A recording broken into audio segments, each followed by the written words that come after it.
साल हो गए मेरा मंगल के दिन दर्स होता था। एक कर्नल साहब हाजिर ड्यूटी थे, उनका नाम सलीम था और सलीम अल फितरत थे, रिटायर हो गए कब के, और मेरे यहाँ आते थे। तो मुझसे कहने लगे कि मुर्शिद मंगल का दर्स है, मैं फिर जरा छुट्टी पे चला जाऊंगा। ईद की छुट्टियां मैंने ली हैं अपने घर में, ईद की छुट्टियों पे चला जाऊं। तो मैंने उनसे अर्ज किया कुर्बानी है कहाँ? मैंने कहा कहाँ करेंगे? फिर घर करूंगा।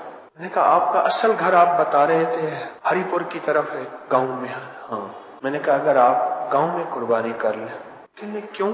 मैं कहा गांव में गरीब होंगे, गोश्त बांटना आसान होगा। जिस अफसरान की सोसाइटी में आप रहते हैं सारे कर रहे होंगे, कोई लेने वाला नहीं होगा, सारे ही देने वाले होंगे, और अगर देना भी पड़ेगा तो पूरी रान देनी पड़ेगी, फिर जाके नाक रहेगा। हाँ, फिर नाक, मसला नाक का भी तो होता है, पूरी रान देनी पड़ेगी। ये बात तो ठीक है।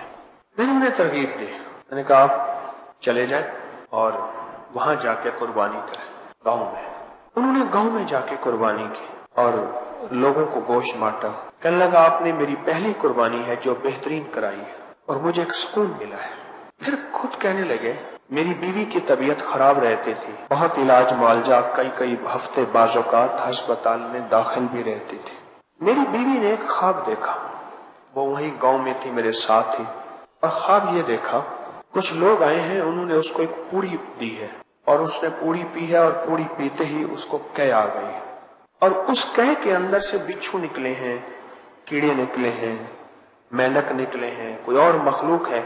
ऐसी उसने एकदम रेंगना शुरू कर दी, चलने फिरने वाली मखलूक। और वो माइया कहने लगी बस यही तेरे अंदर बीमारी थी, तकलीफ थी, यही थे। तो उसने पूछा ये क्यों निकले हैं?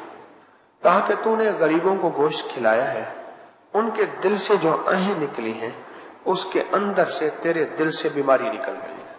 कहा मेरी बीवी ठीक हो गई है, अब बिल्कुल सेहतमंद है और बिल्कुल तंदुरुस्त है और हैरत अंगेज तौर पर